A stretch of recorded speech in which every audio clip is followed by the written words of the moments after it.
Presiden Amerika Serikat, Donald Trump, mengatakan dia terkejut pada kurangnya sambutan dari Yordania dan Mesir terhadap rencananya untuk membangun kembali jalur Gaza.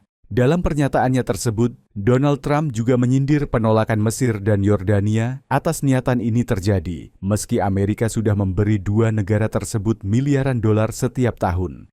Trump menambahkan dalam pernyataannya pada Jumat, 21 Februari 2025, bahwa rencananya terkait Gaza bagus dan bisa direkomendasikan. Trump menambahkan, Gaza saat ini tidak dapat dihuni. Dia melanjutkan, Amerika akan memiliki Gaza sesuai dengan rencananya, tidak akan ada Hamas, dan akan mulai mengembangkannya. Terkait usulan relokasi paksa warga Gaza, Israel menyebarkan selebaran di jalur Gaza yang merupakan ancaman bagi warga Palestina agar menyetujui usulan Presiden Amerika Donald Trump, yaitu pemindahan paksa.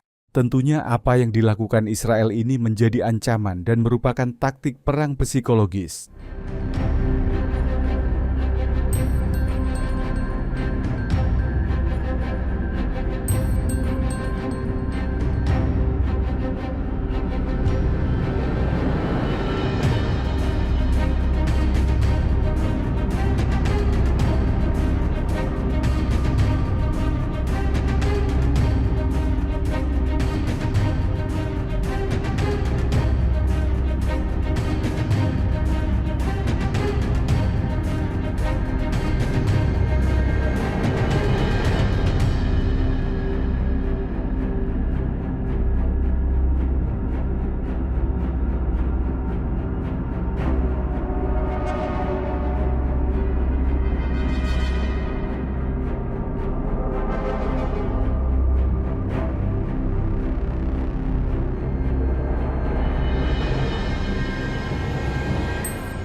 Download Tribun X sekarang, menghadirkan lokal menjadi Indonesia.